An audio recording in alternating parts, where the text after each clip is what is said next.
नमस्कार, मैं हूं सूरज चौहान की और आप देख रहे हैं बिंदास बोल। बिंदास में हम आपके सामने मुद्दा लेकर आए हैं। मुद्दा है याकूब को फांसी दो पार्ट 2, पार्ट 1, पार्ट 2, पार्ट 3 और फांसी तक हम आपके सामने ये एपिसोड लेकर आते रहेंगे। हम ये इसलिए कर रहे हैं क्योंकि देश में ऐसा माहौल बनाया जा रहा है कि याकूब निर्दोष है, इनोसेंट है और याकूब ने कुछ गलत किया ही नहीं है और ऐसे में याकूब को सजा माफ करनी चाहिए। ये जिस प्रकार से तमाम एजेंसियों द्वारा और तमाम चैनलों के द्वारा जो माहौल बनाया जा रहा है उसमें याकूब कैसे दोषी है ये बताने के लिए कोई तैयार नहीं। उन मुंबई बॉम्ब धमाके में जो लोग मरे उनके दुख को बताने के लिए कोई तैयार नहीं और इसलिए आज से हम एक विशेष सीरीज शुरू कर रहे हैं और हम इसमें यह भी चाह रहे हैं कि देश के तमाम वो लोग जो लोगों ने बुद्धिजीवी कहकर तथाकथित सामाजिक कार्यकर्ता कहकर राष्ट्रपति के पास इसके दया की याचिका भेजी है उसकी संख्या 200 से ज्यादा होती गई है।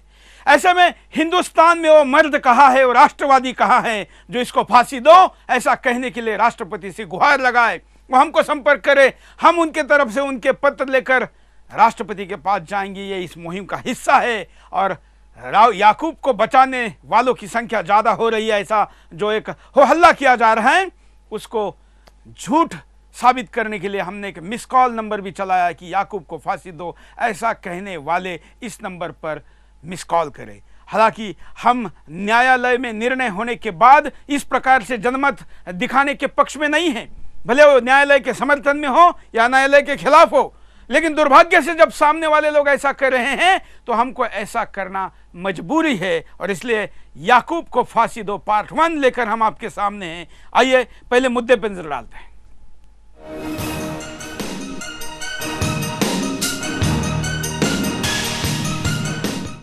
उन्नीस सौ 93 के मुंबई धमाकों का अपराधी याकूब मेमन के लिए फांसी का ऐलान तो कर दिया गया और फांसी देने की तारीख और जगह भी मुकर्रर कर ली गई, लेकिन आज देश के ही कुछ लोग याकूब के अपराधों की सजा उसे नहीं दिलाना चाहते हैं। हमारे देश के अंदर से ही याकूब के लिए हरम की मांग की जा रही है। पहले तो केवल ओवैसी और सलमान खान ने याकूब मेमन जैसे अपराधी की फांसी की सजा को माफ करने की मांग की थी, लेकिन अब तो ये आंकड़ा 300 तक पहुंच गया है। इस लिस्ट में कई सांसद भी शामिल हैं जिन्होंने राष्ट्रपति प्रणब मुखर्जी को पत्र लिखकर याकूब के मृत्युदंड को माफ करने की मांग की है। इसमें माकपा के सीताराम येचुरी, वृंदा कराल, कांग्रेस के मणिशंकर अय्यर, भाजपा के शत्रुघ्न सिन्हा, वरिष्ठ वकील राम जेठमलानी और केटीएस तुलसी, भाकपा माले के दीपांकर भट्टाचार्य समेत कई सांसद, शिक्षाविद और अन्य कई नामचीन लोग शामिल हैं। आज जहां एक तरफ पूरा देश आतंकवाद की समस्या से जूझ रहा है, जिसका ताजा उदाहरण पंजाब में हुआ आतंकी हमला है, वहीं देश के ही कुछ लोग याकूब जैसे आतंकी का खुलेआम समर्थन करते हैं। आज स्थिति ये हो गई है कि देश के वो लोग जो याकूब की फांसी का विरोध कर रहे हैं वो शायद 1993 का वो सिलसिलेवार धमाका भूल गए जिसमें हजारों लोगों के घर बर्बाद हो गए थे। आज सबको याकूब के परिवार के आंसू तो दिख रहे हैं, लेकिन उन परिवार वालों के आंसू नजर नहीं आते जो पिछले 22 सालों से अपनों की याद में पल पल मर रहे हैं।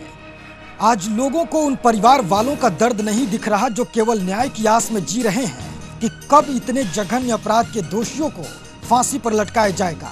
आज जब याकूब के फांसी का ऐलान हुआ तो एक एक करके सब याकूब जैसे आतंकवादी के समर्थन में कूद पड़े, लेकिन 1993 में मुंबई में जो हुआ उनके दोषी किसी भी कीमत पर क्षमा के काबिल नहीं है।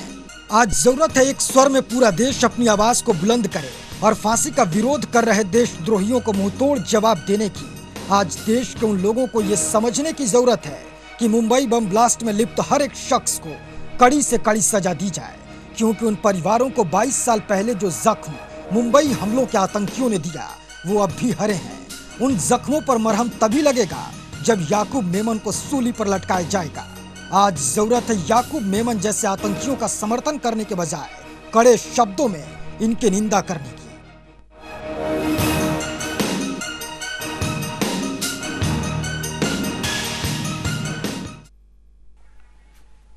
तो यह मुद्दा है और इस मुद्दे पर आपको हमको बेखौफ होकर बोलना है।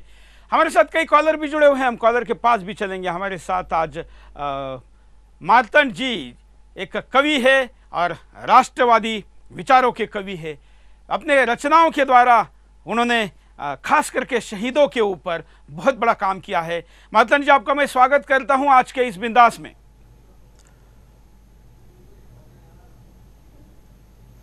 हेलो। हाँ चौहान जी, सबसे पहले तो मैं बधाई देना चाहता हूँ सुदर्शन चैनल ने, जहाँ टीआरपी के इस बढ़ते हुए माहौल में हमारे मीडिया ने सब कुछ बेचना स्वीकार कर लिया है और उन गद्दारों का यशगान किया जाता है जिन्होंने देश को हमेशा घाव ही घाव दिए हैं। खड़े सीमाओं पर जो शान से तुम पाओगे बेटे, बहन की राखियां मां पूछती कब आओगे बेटे।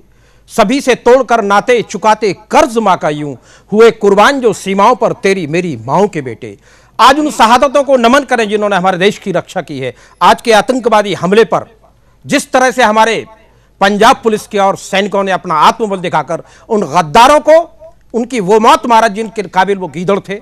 साथियों, मैं बताना चाहता हूं आज देश के वो गद्दार, वो जयचंद, जो आज याकूब जैसे गद्दार को बिल्कुल उन जयचंदी परंपराओं पर लेकर जा रहे हैं। आखिर याकूब में इन लोगों को कौन सा रिश्ता नजर आ रहा है? सबसे पहले हमें इन घर के भेदिए गद्दारों को पहचानना होगा। इन गद्दारों के कारण ही हमारा हिंदुस्तान सदियों गुलाम रहा है। इन जयचंदों को पहचानना सबसे पहले आवश्यक है। हमारी सेनाएं, हमारी पुलिस, हमारे राष्ट्रभक्त लोग बहुत मजबूत हैं, जिस देश को हमेशा रक्षा करेंगे और रक्षा से हमारे देश को बहुत ऊंचाई तक ले जाएंगे। आज उन शहीदों को जिन्होंने आज क्या, इसलिए इस देश के तमाम उन लोगों को मैं सवाल पूछता हूं आज के इस कार्यक्रम से, जो याकूब को फांसी की माफी की बात कर रहे हैं, वो जवाब दे कि आखिर इस गुरदासपुर में जो हमला हुआ है, ऐसे आतंकवादी को जब पकड़ा जाएगा तो इनको छुड़ाने के लिए भी अगर आप ऐसी ही मुहिम चलाएंगे तो फिर आतंकवादियों के मन में डर और खौफ कहां से पैदा होगा? आखिर एक तरफ इतने बड़े हमले हमारे देश में हुए हैं, क्या आप जानते हैं हिंदुस्तान ने 3 युद्ध जो लड़े, 2 पाकिस्तान के साथ, एक चाइना के साथ और एक आधा युद्ध करगिल पाकिस्तान के साथ, इन चारों में मिलके जितने हमारे लोग नहीं मरे उससे ज्यादा लोग पाकिस्तान के खिलाफ आतंकवाद में मरे हुए हैं। और फिर भी हम याकूब को इनोसेंट बताकर फांसी की माफी की बात करते हैं। आज के हमले में जो जवान हमारे शहीद हुए हैं उनको भी हम नमन करते हैं। और मार्तंड जी, शहीदों के ऊपर आपकी कोई रचना है? चौहान जी, शहीदों की रचनाएं तो हमको सरस्वती का जो वरदान मिला है। मैं केस ना कपोल कमर चाल ना गाऊं, जो भारती पर मिट गए वे लाल में गाऊं। कर्तव्यों के तुम्हें बोध की कविता सुनाऊंगा, यहां राष्ट्र भक्ति भावों की शर्ता बहाऊंगा। बंदूक बन कलम से गोली मेरे चलेगी, गद्दारों की अब खून की होली यहां चलेगी।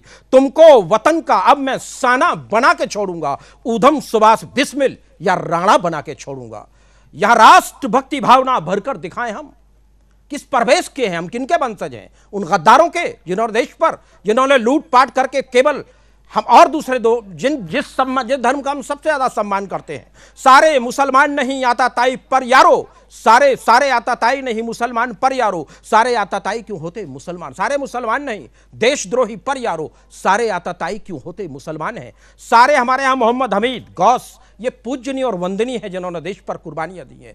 पर ऐसा सलमान खान और ओवैसी को क्या लग रहा है कि याकूब जैसे को निर्दोष बताने की कोशिश की जा रही है? उन शहीदों ने जिन्होंने देश के लिए सर्वस्व दिया है, मैं सुदर्शन टीवी की तरफ से चाहता हूं पूरा भारत का, पूरे सनातनी धर्म के लोग उन शहीदों की विधवाएं, उनकी माएं जहां मिल जाएं, उनका सम्मान हम कैसे करें? हो गए शहीद हैं जो तेरी मेरी मातृभूमि पर, हो गए शहीद हैं जो मेरी तेरी मातृभूमि पर, कर्ज उनकी माओं का हम तुम ऐसे है चुकाएंगे। हो गए शहीद हैं जो मेरी मातृभूमि पर, कर्ज उनकी माओं का हम ऐसे है चुकाएंगे। जहां कहीं याद आए मूर्ति चित्र दिख जाए, जहां कहीं याद आए मूर्ति चित्र दिख जाएं, शत शत शीश हम उनको झुकाएंगे। व्यर्थ नहीं जाने देंगे तेरे बलिदान को, तो नभ से भी नाम तेरा ऊंचा है उठाएंगे। उस बलिदानी आन बान शान संकल्प पर हम सब भारतीय प्राण भी लुटाएंगे, हम सब भारतीय प्राण भी लुटाएंगे। उन शहीदों की शहादतों को, उनकी मान्यताओं को हमें कहां तक लेकर जाना चाहिए? हमारा देश, आज हम 125 करोड़ लोग, हिंदू हो या मुसलमान, एक परिवार की तरह रहते हैं। लेकिन मुझे शर्मिंदगी महसूस होती है जब हमारे यहाँ ये तथाकथित गद्दार, जिन्होंने पूरे देश को लूटकर संसद में बैठकर पूरे राष्ट्र को बेचा है, वो लोग जो वकालत के नाम पर कलंक हैं देश पर, वो लोग जो फिल्मों में बैठकर टीआरपी बढ़ाने के लिए हमारी जनता को ऐड के नाम पर लूटा करते हैं, उन गद्दारों का चेहरा हम सबको पहचानना चाहिए। साथियों, ये 300 लोग नहीं, ये 300 जयचंद हैं जिनको भारतीय जनता को पहचानना चाहिए और इनके मुंह पर कालिक चढ़ाई जानी चाहिए। इन गद्दारों को हमारी संसद में बैठने का हक मिलना चाहिए। अधम पापी व अन्यायी व आदमखोर होता है। हमारी तुम्हारी हर गली हर नगर में शोर होता है। जो इनकी फाड़ कर कालर मदन देखा तो पाया ये हमारे देश का अधिकांश नेता चोर होता है। नेतृत्व है कहां अब चुनकर है भांड आते, हर एक के है हिस्से में अब तो कांड आते। कितना गिराया स्तर इन भ्रष्ट भेड़ियों ने, नेता सुभाष थे कल अब ये चालू ब्रांड आए।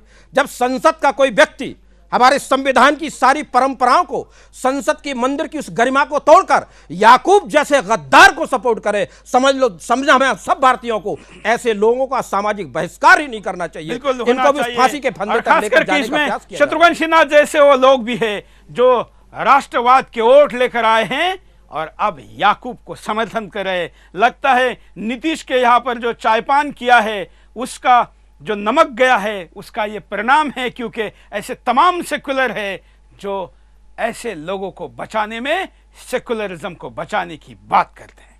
कॉलर के पास चलते हैं। जय हिंद, बोलिए। हाँ। क्या कहना है आपको? हाँ सर, मैं कल्याण सिंह नेगी बोल रहा हूँ पीतामपुर से। हाँ जी, मैं ये बोलना चाहता हूँ कि जैसे शत्रुघ्न सिन्हा और जो भी हिंदुस्तानी अपने को याकूब मेनन का समर्थन करे, उनको भी उन पे भी वो लगना चाहिए, केस दर्ज होना चाहिए उन पे। धन्यवाद। अगले कॉलर के पास चलते हैं। आप भी कॉल कर सकते हैं, अपनी बात को रख सकते हैं। जय हिंद। याकूब को फांसी दो, याकूब को फांसी दो। यार चलिए, धन्यवाद। हम कहेंगे कि आपको मौका मिलता है जब इतने बड़े प्लेटफॉर्म पर कनेक्ट होने का, तो आप अपने तर्कों के साथ बात को रखें। अगले कॉलर। जय हिंद। नमस्कार सर, बोलिए। मैं अशोक कुमार बोल रहा हूँ। हाँ, याकूब मेनन के बारे में दो बातें हैं। पहली बात तो ये है कि जो सुप्रीम कोर्ट के आदेश का पालन होना चाहिए। धन्यवाद। अच्छे नेटवर्क में आकर कॉल करें। हमारे साथ कीर्ति आजमेरा जी अभी जुड़ने वाले हैं, जो इस पूरी घटना में पीड़ित है। उनका दर्द कोई दिखाने के लिए तैयार नहीं है, बस याकूब की पत्नी की बाइट दिखाकर लोगों में ग्लिसरीन लगाकर आंसू लाने वाले एंकर याकूब को इनोसेंट बता रहे हैं। हम पहले दिखाते हैं कि इस पूरे बम धमाके में इनका, कीर्ति आजमेरा का क्या हुआ।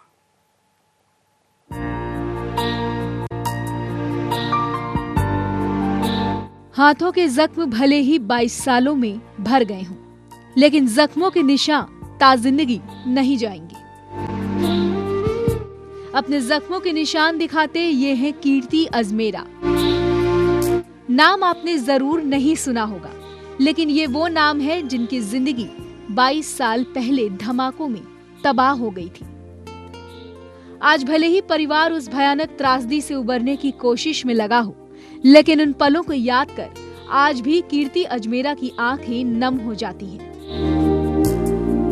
एकदम उड़ के मैं अनकॉन्शियस हो गया था, और अनकॉन्शियस होने के बाद जब भी कॉन्शियस हुआ, बांध में आया मैं, तभी मालूम पड़ा कि ये क्या हुआ। पूरा बॉडी जो था वो ब्लडेड था हालत में। ये राइट हैंड जो है वो 95% निकल चुका था। ये जो राइट साइड का जो चीक है वो भी पूरा खड्डा हो गया था। कान नीचे आ गया था, उसके अंदर का ड्रम भी शायद टूट गया था। ये रिब्स सब टूट गई थी। 12-12 mm के ग्लासेस बॉडी में अंदर 100 किलोमीटर की स्पीड से गए थे।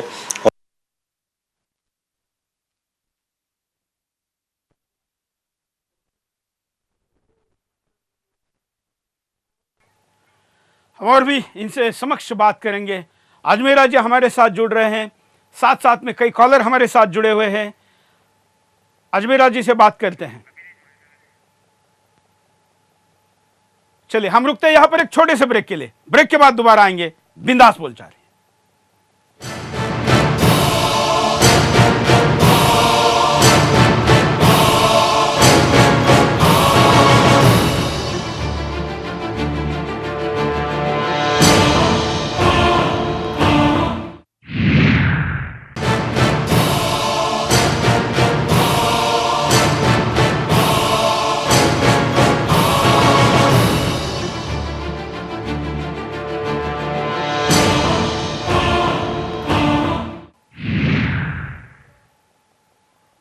ब्रेक के बाद आपका एक बार फिर से स्वागत है। आप देख रहे हैं बिंदास बोल, और बिंदास में हम आपके सामने मुद्दा लेकर आए याकूब को फांसी दो पार्ट 1।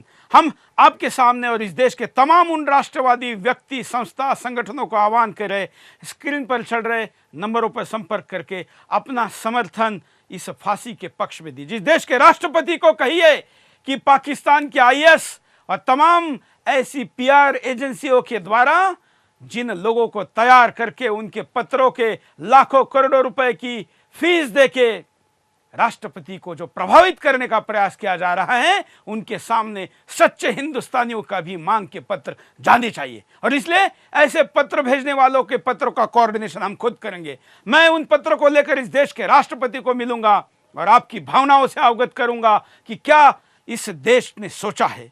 चंद लोग, 200-250 लोग अपने आप को बुद्धिजीवी, अपने आप को सामाजिक कार्यकर्ता कहते हुए याकूब के झूठे आंसू पोंछने का जो नाटक कर रहे हैं, वो इस बम धमाके में शहीद हुए 250 लोगों का और 25,000 से ज्यादा जख्मी लोगों का दर्द क्यों नहीं देख रहे।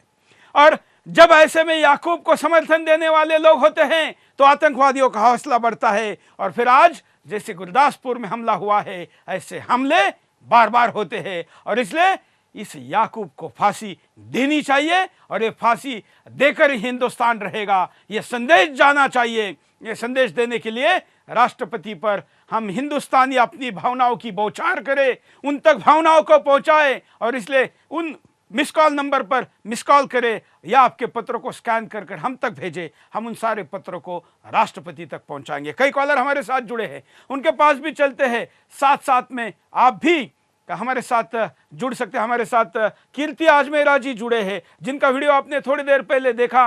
मुंबई बम धमाके में उनके शरीर में 100 के स्पीड से 12 mm के शीशे आकर घुसे थे और उसके बाद सालों तक वो वेदना में रहे थे। कीर्ति जी, आज के दिन सुदर्शन के तरफ से मैं आपको नमन करता हूं, हमारे करोड़ों दर्शकों की तरफ से, कि आपने इस हौसले के साथ अपने आप को मजबूती से जीवित रखा। याकूब को माफी देने की बात जब हो रही है तो कितना दुख होता है। बहुत ही दुख होता है। और मुझे लगता है कि भाई एक जब भी सुप्रीम कोर्ट वर्डिक्ट दे देते हैं, उसके बाद भी ये सब जो इंटेलेक्चुअल लोग हैं, जो समाज विरोधी, देशद्रोही, मैं तो उसको बोलता हूँ कि इतना सारा डिस्कशन होने के बाद आज 22 साल हो गया, उसके बाद जब भी फांसी दी जाती है तो व्हाट दे आर और व्हाट वी आर कि भाई उसके ऊपर हम लोग बोले कि भाई उसको फांसी नहीं देनी चाहिए और निर्दोष है, ऐसा कैसे बोल सकते हैं। मैं तो चाहता हूँ कि सुप्रीम कोर्ट एक ऐसा रूल पास करे कि जो वर्डिक्ट सुप्रीम कोर्ट का आ गया है, उसके बाद जो डिस्कशन ऐसा होता है और कोई भी आदमी अपना ओपिनियन देता है तो उसको पहले, सबसे पहले उसको अंदर डालना चाहिए और उसके बाद आगे बढ़ना चाहिए, ताकि कभी भी कोई भी आदमी ऐसा कुछ बोले नहीं कि भाई ऐसा होना चाहिए, ऐसा होना चाहिए। जब तो भाई ऐसा करो ना कि भाई सुप्रीम कोर्ट में निकाली दो, गवर्नमेंट के बात से निकाली दो और पब्लिक ओपिनियन से कोर्ट चलाओ, ऐसा करो, लोक अदालत जैसा कर दो। तो सुप्रीम कोर्ट की जरूरत क्या है? सुप्रीम कोर्ट अपने देश में आखिरी कोर्ट है। उसके बाद राष्ट्रपति जी ने भी मोहर लगा दी है। टाडा कोर्ट ने इसके पहले 6-7 साल पहले बात कर दिया है। सब चीज प्योरिटी पिटीशन उसकी खारिज होगी। उसके बाद अभी 2 दिन बाकी है, तो हम क्यों ऐसा वो लोगों की बात सुनते हैं? वो लोगों का बात सुनने का और सुनने के बाद गवर्नमेंट उसके ऊपर एक्शन क्यों नहीं लेती है? उसके लिए मैं क्वेश्चन करता हूँ। क्या वाकया था, कैसे ये घटना घटी थी? इस देश को उस दर्द को समझने दीजिए, जरा उसको भी बताइए। 93 में जब भी ब्लास्ट हुआ तभी मैं स्टॉक मार्केट रोड से स्टॉक मार्केट बिल्डिंग के अंदर जाने वाला था। उसके पहले ब्लास्ट हो गया, मैं उड़ गया, मुझे कुछ मालूम नहीं पड़ा। पहले 2-5 मिनट 10 मिनट तक अनकॉन्शियस रहा।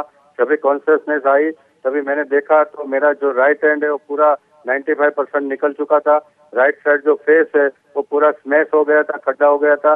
कान जो है राइट साइड का वो पूरा नीचे आ गया था, अंदर का ड्रम टूट गया था, सारी रिब्स टूट गई थी, पसली जो बोलते हैं वो टूट गई थी, 7 पसली, और पसली को तोड़ के 12-12 mm के ग्लासेस लंग्स में फाड़ के अंदर घुस गए थे और लंग्स में से बाद में वो कांच निकाला गया, तभी मेरी लाइफ थोड़ी बचने को हुई।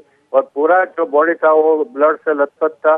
पूरा बॉडी के ऊपर हजारों पीस कांच के ऊपर से उड़ के आए थे। स्टॉक मार्केट का जो 30 स्टोरी बिल्डिंग था उसके सब पुरानी बिल्डिंग का 12-12 mm के ग्लासेस थे विंडो के, वो सारे 100 किलोमीटर की झड़प से जो ग्लास आते हैं उस स्टाइल से वो ग्लास नीचे आए और सबके ऊपर गिरे और जो जिसके ऊपर गिरे वो एकदम शार्पनेस की तरह और 2 टुकड़े कर डाले।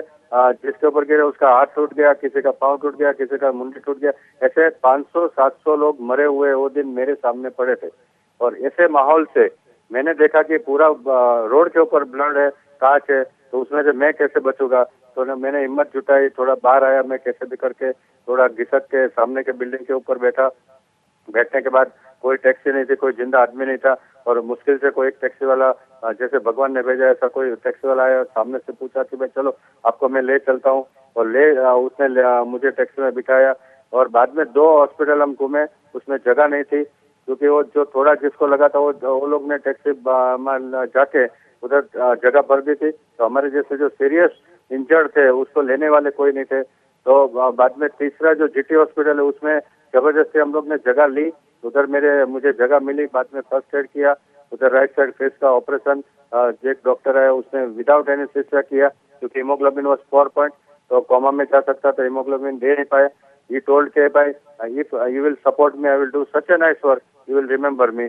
और उसने अच्छा काम करके दिया जैसा भगवान ने फरिश्ते जैसा आदमी को भेज दिया था। और बाद में और हालत बिगड़ने के बाद हम लोग फैमिली को जैसा जैसा मालूम पड़ा ढूंढ ढूंढ के वो लोग उधर आए। और बाद में हम लोग हिंदुजा हॉस्पिटल बॉम्बे के जो वो टाइम पे मानी हुई हॉस्पिटल थी उसमें गए और कम से कम 6-7 साल तक मैं हॉस्पिटल में ये ट्रीटमेंट लेता रहा। 2 महीना उधर रहा, 15 दिन घर पे वापस गया ऐसा करके 40 से ज्यादा ऑपरेशन हुए। 7 साल तक उधर में हिंदुजा में आते जाते रहा। और अभी भी बहुत सारे पीस ग्लासेस के बॉडी में है और अभी भी ऑपरेशन एवरी ईयर चालू है। अभी मेरे को कभी भी ऑपरेशन के लिए जाना पड़ेगा ऐसी उम्मीद है। और रात को मैं राइट साइड सोने का भी तकलीफ होता है, राइट हैंड से काम नहीं होता है, रजिस्ट्रेशन पावर पहले का जो होना चाहिए वो नहीं है। और क्या आपका ये जो इतना लंबा समय, हो गई कीर्ति जी, आपका जो इतना लंबा समय दुख भरा गुजरा, इनमें जो 250 लोगों ने राष्ट्रपति के पास पत्र भेजा है याकूब को बचाने के लिए, इनमें से किसी ने आपसे कुछ पूछा, कोई मदद की, कभी कोई बात की? किसी ने तो नहीं पूछा, एक भी आदमी ने पूछा नहीं है। तभी कल परसों मेरा इंटरव्यू था, तभी अबू आजमी जैसे लोग भी सामने आए थे और रजा मुराद वगैरह सब सारे बोलते थे। मैंने उनको वही पूछा कि एक जो आरोपी आदमी है उसके लिए आप इतनी तरफेंड करके उससे साइड ले रहे हो, तो कभी आपने सोचा कि इतने जो विक्टिम्स है उसके बारे में कुछ काम करे कभी? तो ऐसा कभी आपके दिल में क्यों नहीं आया? और आप क्या वो एक सलमान खान कुछ भी लिखता है उसकी तरफेंड भी कर रहे हो, या जो एक नक्की किया है कि भाई आपकी कम्युनिटी का कोई भी आदमी है उसके वो सच्चा है झूठा है जो भी है उसकी तरफेंड करके बात करने का, और वो सच्चा है कि नहीं वो भी देखने का नहीं, और गवर्नमेंट के सामने सुप्रीम कोर्ट के सामने बोलने का हक आपको किसने दिया? आपको कभी नहीं हुआ कि आप ऐसे विक्टिम्स के लिए कुछ काम करो? सलमान खान को भी आज किसने सलमान खान बनाया? आज सेलिब्रिटी किसने बनाया? हम आम जनता ने तो बनाया। तो आम जनता का काम उसको करना चाहिए, न कि एक गुनहगार का काम करना चाहिए। तो ये सारी चीजें आप बोलते हैं। और क्या आप कुछ और लोगों की कहानी बता सकते हैं जो आपने अपने आंखों से देखी? आपके साथ कई लोग हॉस्पिटल में एडमिट होंगे या आपने वो दर्द भरी कहानी को लोगों से सुना होगा। हाँ, हमारे सामने तो कितने सारे ऑपरेशन लोग एडमिट हुए थे, कितने मैंने 90% लोगों को मरते हुआ देखा। और बहुत मुश्किल से मेरे जैसा 1-2 आदमी जो जिंदा होगा आज ये बम ब्लास्ट विक्टिम के।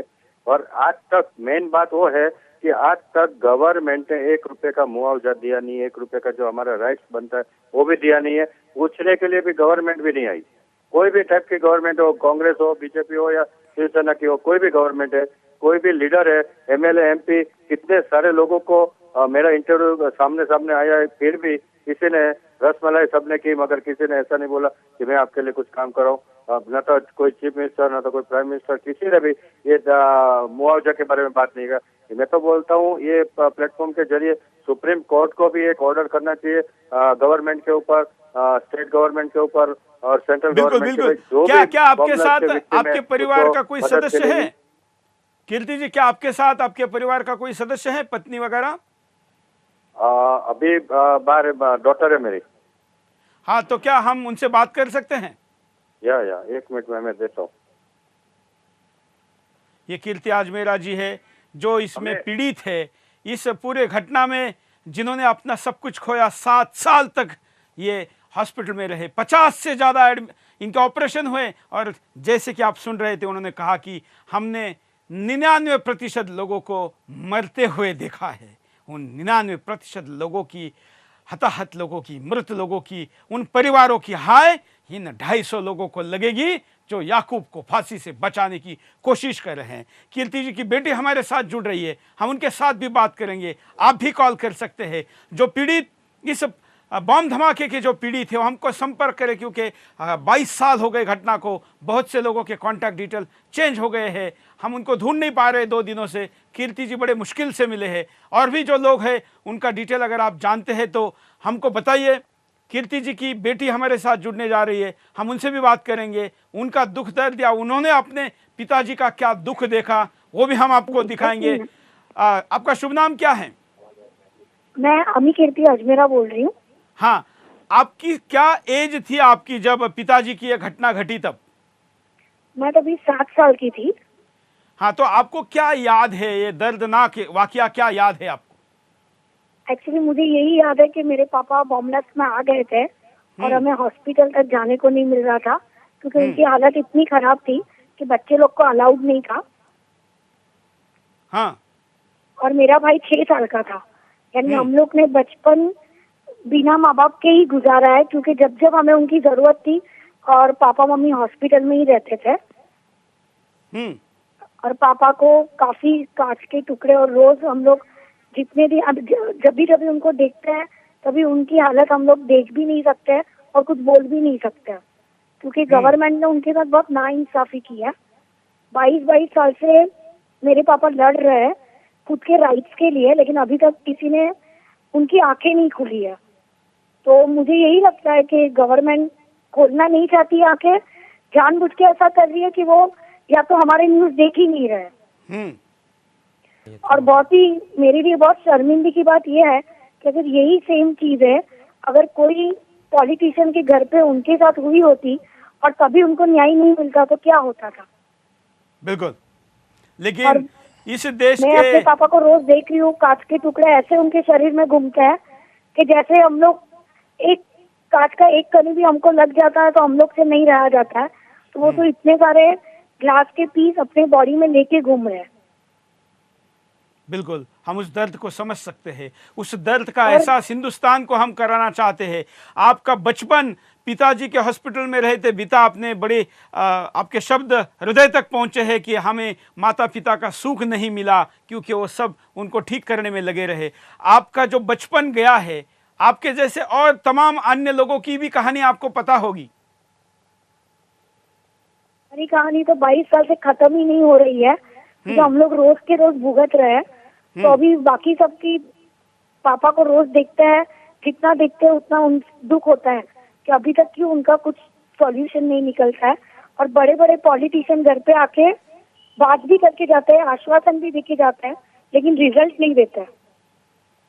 जब आपको पता चला कि याकूब को फांसी से बचाने के लिए देश के तथाकथित, हालांकि लोग तो उसको बुद्धिजीवी और पत्रकार कहते हैं, मैं तो कहता हूं कि याकूब बाबा 40 चोर की यह टीम है, इनके बारे में आप क्या कहना चाहेंगी? उन तक ये पहुंचना चाहिए कि एक पीड़ित परिवार की बेटी की आवाज क्या है।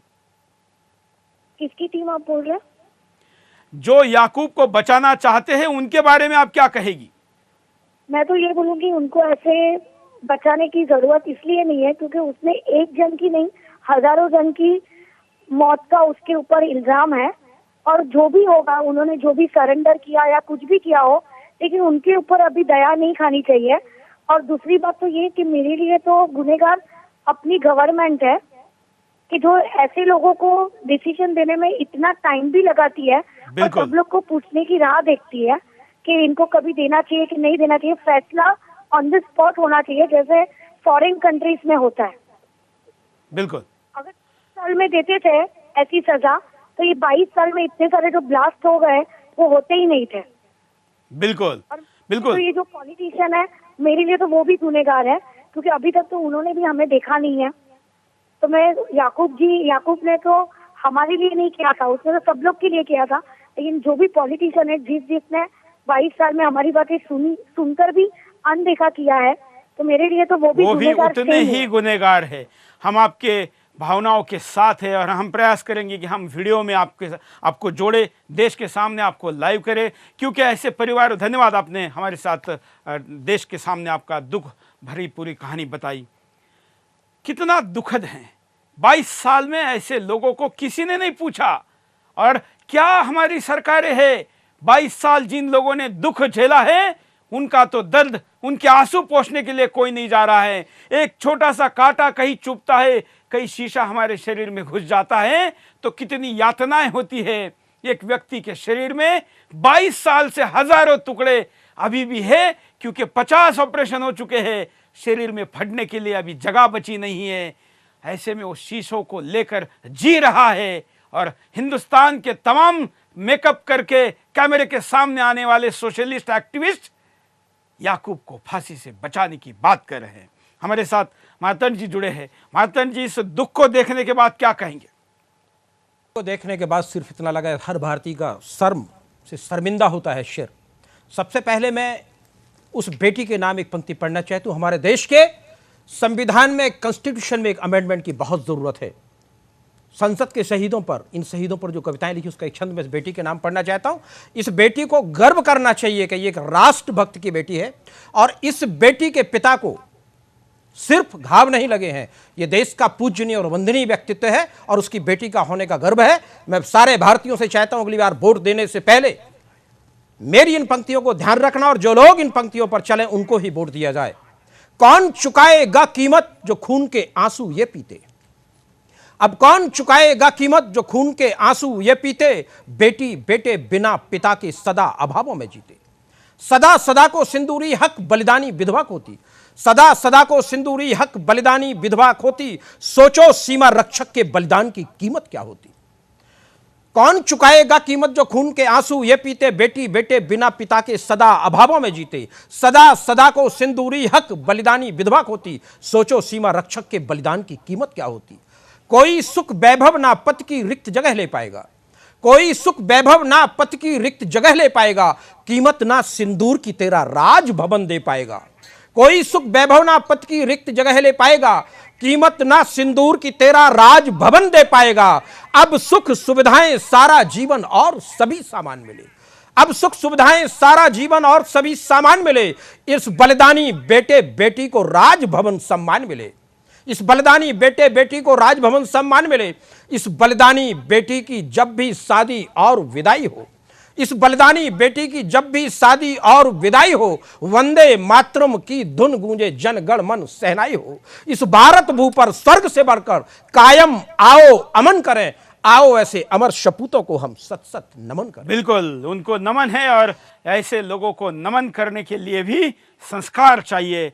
नहीं तो नमन कर रहे हैं याकूब को, उनके माँ बाप भी अगर जमीन पे हो गए या ऊपर हो गए तो शर्मिंदा हो रहे होंगे कि अपने बच्चे उनको इतना बड़ा नाम रोशन करवा कर दिए, एक प्लेटफॉर्म तक पहुंचा दिए, और वो अगर किसी का पक्ष ले रहे हैं तो ऐसे गद्दारों का, देशद्रोहियों का, 250 से ज्यादा लोगों को मारने वाले का पक्ष ले रहे हैं। कलर के पास चलते हैं।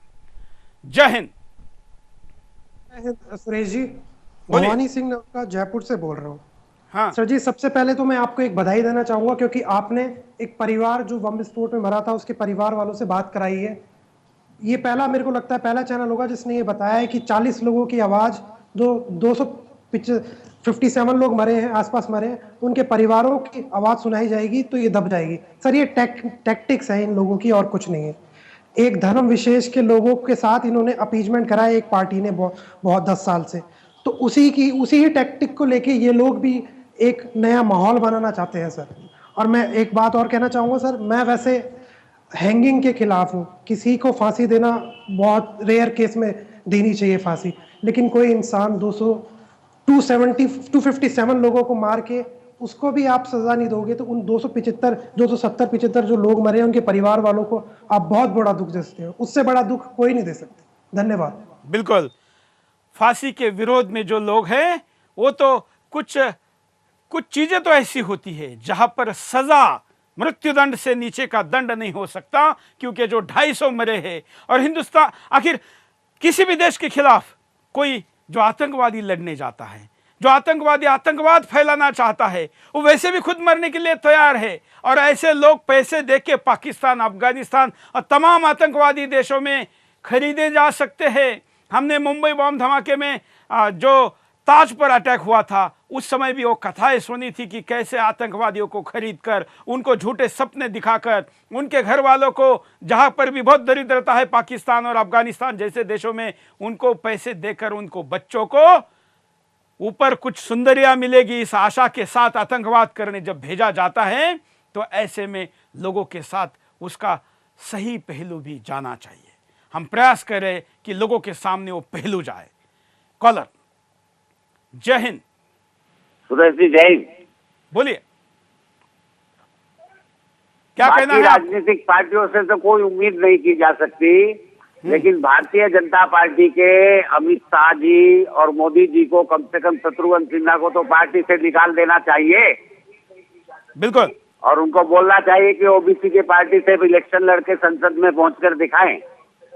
और दूसरी चीज मैं ये बोलना चाहता हूं आपको कि ये जो आप अभी इंटरव्यू दिखा रहे थे अजमेरा जी का, इस इंटरव्यू को देखने के बाद जो 250 लोगों ने बात की है उसके फेवर में, उनमें से किसी एक की अक्ल अगर काम की हो, उसको एक को देशभक्ति का एहसास हुआ हो, तो उनमें से एक भी कॉलर आपको कॉल करके बोले कि मैं अपना नाम लेता हूं राष्ट्रपति जी के यहाँ से और मैं याकूब मेमन की फांसी के समर्थन में अपना समर्थन देता हूं।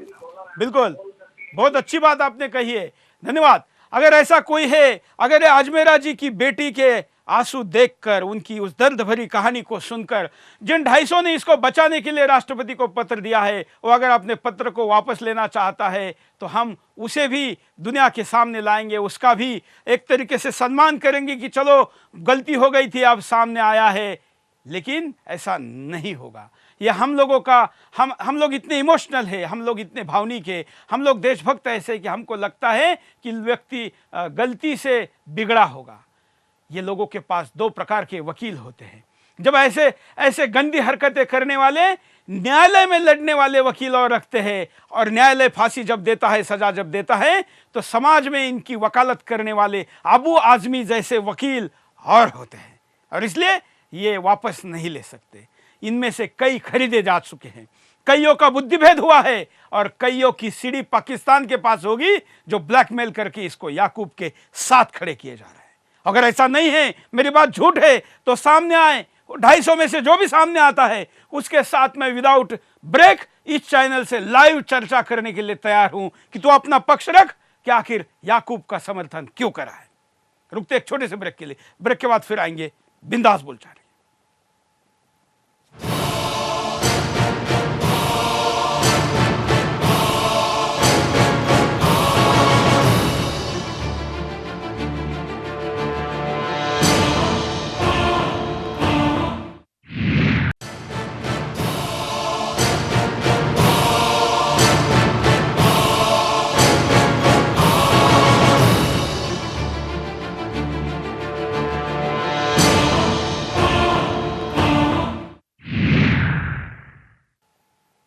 ब्रेक के बाद आपका एक बार फिर से स्वागत है। आप देख रहे हैं बिंदास बोल, और बिंदास में हम आपके सामने मुद्दा लेकर आए हैं याकूब को फांसी दो पार्ट 1। हम आपके पास लगातार और रोज ऐसे मुद्दों को लेकर आते रहेंगे। हमारा प्रयास है कि हम हिंदुस्तान के उस दर्द को दिखाए जिस दर्द ने 22 साल कराह ली और इस देश के किसी भी तथाकथित समाज सेवी ने नहीं सुनी। इस देश के उस मीडिया को वो परिवार नहीं मिलते ढूंढ ढूंढ के उस दुष्ट याकूब की पत्नी को। हो सकता है कि उसकी पत्नी इनोसेंट हो, लेकिन आखिर आतंकवादी की पत्नी है तो उसका तो दुख उसको झेलना होगा। जब ये बम धमाके कर रहा था तब अगर इसने रोका होता तो आज इसको ये दिन नहीं देखने पड़ते। कॉलर हमारे साथ जुड़े, उनके पास चलते हैं। जय हिंद। जय हिंद सर। बोलिए। मेरा एक ही बात है सलमान खान को और ऐसे जो लोग जो एक आतंकवादी के सपोर्ट में खड़े हैं, क्या उन्होंने कभी एक फैमिली को देखा जो 250 से ऊपर फैमिली जो बर्बाद हो रही है या बर्बाद हो चुके हैं इस धमाके में? उनको भी तो ध्यान देना चाहिए, उनको भी तो समझना चाहिए कि वो फैमिली पूरी बर्बाद हुई है। अगर वो एक बात समझ में आती है तो ये लोग क्यों उसके सपोर्ट में खड़ते हैं? अगर आतंकवादी के सपोर्ट में खड़ा होना है तो आप हमारे सीमा से सुरक्षा बल के साथ खड़ा होइए, उनको सपोर्ट कीजिए, आर्म सप्लाई कीजिए, ताकि हम लोग के जो दुश्मन है उसको मारा जा सके, न कि दुश्मन के साथ खड़ा होकर देश को गद्दारी करिए। हमारा देश भारत है, और भारत के अगर भारत को हम लोग माता मानते हैं तो आप माँ के दलाल को जाके सपोर्ट कीजिए। अगर आप अपने आप को समझते हैं बिल्कुल, कि धन्यवाद। अगर माँ के हम आपको व्हाट्सएप दिखाते हैं, हालांकि बहुत आए लेकिन उसमें गाली गलौज ज्यादा है। हम कहेंगे कि सच्चाई को इस प्रकार के गालियों के आधार की आवश्यकता नहीं होती, आप तर्कों के साथ बात करें। कुछ चुनिंदा व्हाट्सएप आपके सामने। याकूब मेमन को फांसी दो, फांसी दो, फांसी दो। याकूब मेमन को फांसी दो, फांसी दो, फांसी दो। देश के गद्दारों को जेल में करो, जेल में करो, जेल में करो। देश के गद्दारों को जेल में करो, जेल में करो। याकूब मेमन एक गद्दार है और उसको फांसी दी जानी चाहिए। अगर उसको फांसी नहीं मिलेगी, वो एक छड़ा हुआ सांप है, और छड़ा हुआ सांप को मारा नहीं जाएगा, वो किसी को डसेगा। और अगर याकूब मेमन को हम फांसी नहीं देंगे तो वो कभी न कभी वापस आतंकी हमले करेगा, उसको फांसी। बाकी वीडियो को आप हमारे फेसबुक पेज पर और अन्य जगह पर दिखाइए। देश की आम जनता अपनी बात को कहे, अपनी भावनाओं को व्यक्त करे, क्योंकि लगता है कि शहरी जमात इस दुख को नहीं समझ पा रही है। उनको इंटरटेनमेंट चैनलों से टाइम नहीं मिल रहा है, और इसलिए आप देखेंगे कि ज़्यादातर जो रिस्पांस है वो सेकंड और थर्ड टियर और फोर्थ टियर सिटी से ज़्यादा है। और शहरों में ओपिनियन मेकर रहते हैं, ऐसा लोग कहते हैं, लेकिन ये ओपिनियन मेकर नहीं है, ये याकूब जैसे आतंकवादी मेकर है जो इस पर चुप बैठता है। कॉलर, जय हिंद। हेलो, जैन सर, मैं रामजी राय बोल रहा हूँ। हाँ, हेलो, मैं रामजी राय बोल रहा हूँ सर। एक 4 लाइन की कविता है। बोलिए। जैन सर, मैं रामजी राय बोल रहा हूँ गाजियाबाद से।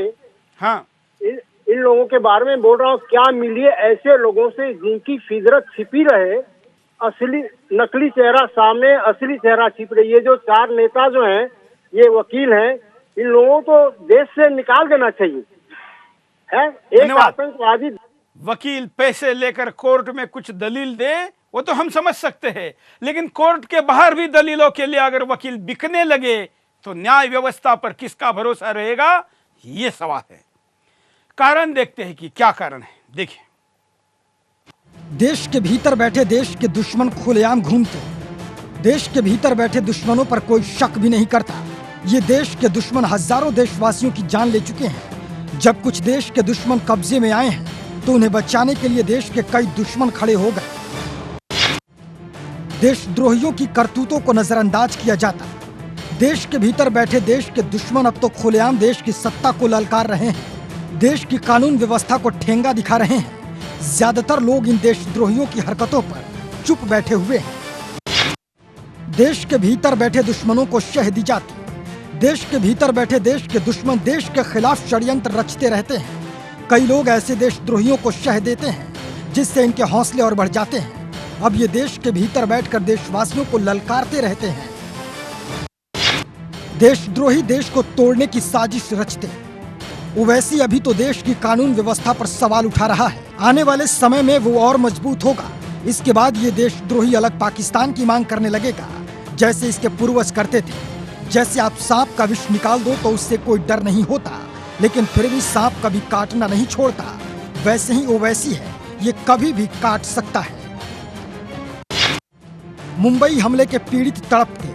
1993 के मुंबई बम ब्लास्ट में मरे तो करीब 300 लोग थे, मगर उससे 10 लाख लोग प्रभावित हुए। आज भी मुंबई हमलों के घाव भरे नहीं। जैसे ही उन घावों को कुरेदने की कोशिश करते हैं, वैसे ही लावा फूट पड़ता है। वो मंजर लोग आज तक नहीं भूल पाए हैं। हमारे साथ कवि जी जुड़े हैं। कवि जी, लश्कर तौयबा जैसे संगठन भारत में जब चाहे जहां चाहे हमला कर सकते हैं।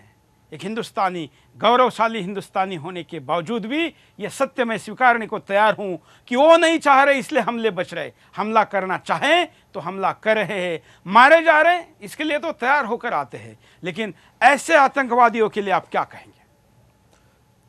इन आतंकवादियों के लिए सिर्फ एक ही हमारा भारतवासियों से करबद्ध प्रार्थना है। सुदर्शन चैनल की तरफ से मैं 2 पंक्तियां 2 छंद पढ़ना चाहता हूं। इन तैयबा के लश्करों का बढ़ता ये क्रूरतम दंभ वीरता से आप भंग कर दीजिए। इन तैयबा के लश्करों का बढ़ता ये क्रूरतम दंभ वीरता से आप भंग कर दीजिए। बार बार करते जो वार मेरे देश पर, काट गौरियों के भंग अंग कर दीजिए। बातों से कब मानते हैं लातों वाले भूत, इन जिन्ना के कपूतों से तो आप जंग कीजिए। अपनी ही धरती पे बना है नापाक पाक, इसको उजाड़ हिंद रंग भर लीजिए। संकल्प लीजिए अनुजा समझ मात भारती की सीमा की। अनुजा छोटी बहन को कहते हैं, हम भारतीयों की सीमा मेरी बहन से और मेरी मां से भी ज्यादा पूजनीय है। अनुजा समझ मात भारती की सीमा की, रक्षार्थ राखी आन का श्रृंगार बन जाइए।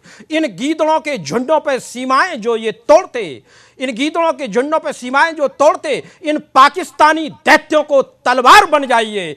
अब तक झेले हैं प्रहार अरियों के, अब इन बैरियों के सीनों पे अंगार बन जाइए। और ये गांधीवादी वार्ताएं छोड़कर शान से देश पे गांडीव की टंकार बन जाइए। देश पे गांडीव की टंकार बन जाइए। धन बल यश मात भारती के आंचलों में, धन बल यश मात भारती के आंचलों में अमिट अजय व अकूत होने चाहिए। सिर्फ राष्ट्र के लिए लुटाते निज प्राण जो, मां भारती की कोख से बेपूत होने चाहिए। शेखर सुभाष शिवा भगत व राणा घोष ऊधम सहित से सपूत होने चाहिए। खुलेआम कर रहे देश से गद्दारियां, ये देशद्रोही दोगले अछूत होने चाहिए। ये देशद्रोही दोगले अछूत होने चाहिए। ये देशद्रोही दोगले अछूत होने चाहिए। कट्टर क्रूर बिकाऊ गीदड़ होकर, कट्टर क्रूर बिकाऊए गीदड़ होकर मदहोश, और आतंकी दामान को बता रहे हैं निर्दोष। आतंकी दामान को बना रहे निर्दोष।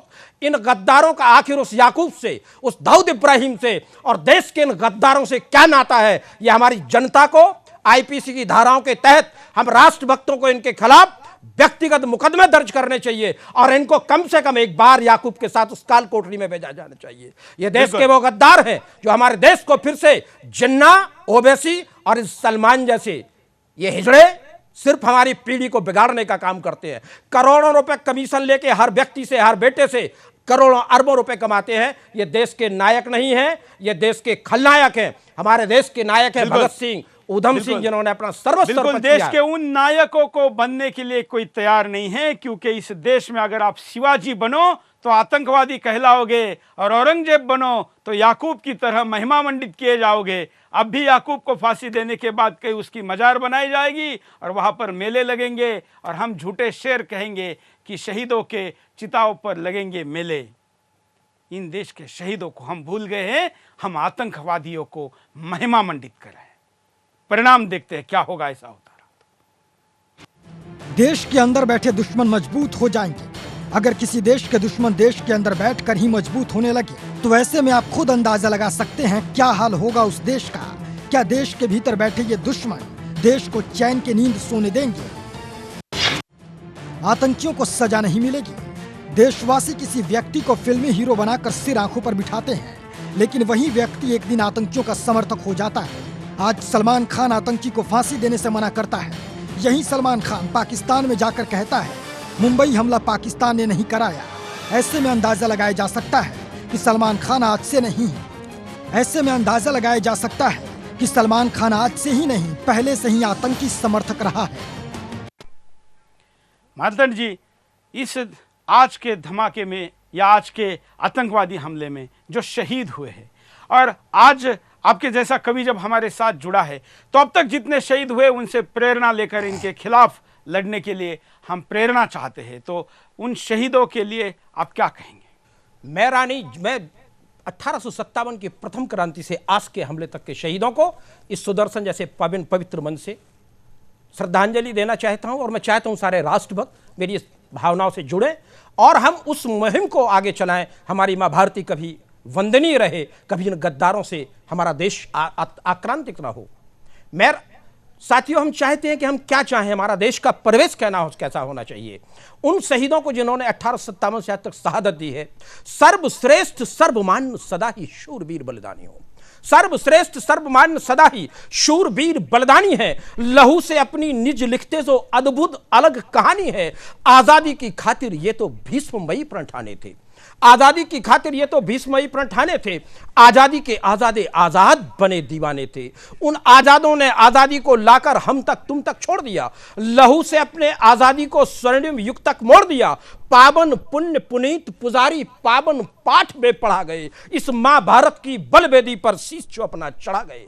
शुभ्र प्रभा दिनकर सा इन वीरों का हम शुभ आगमन करें, आओ वैसे अमर सपूतों को हम सत सत नमन करें। उस बलिदानी की मां का हमारे राष्ट्र में क्या सम्मान हो, ये हर भारतवासी इन 250-300 गद्दारों को छोड़ दिया जाए। हमारे हर मुसलमान, हर मदन गोपाल मार्तंड जी बैंक में भी है और कविता करते हैं। ऐसे देशभक्त हमको संपर्क करें, हम आपके प्रतिभा को लोगों के सामने लाएंगे, खास करके इसलिए कि इस देश का सोया हुआ जो स्वाभिमान है, गौरव है, शौर्य है, उसको जगाया जा सके। और इसलिए इस मुहिम को जुड़ने का दोबारा आह्वान करता हूं। यह कार्यक्रम जारी रहेगा, मुहिम जारी रहेगी फांसी होने तक। हमें आप संपर्क करें और इस अभियान में साथ दें। आज के लिए इतना ही। जय हिंद।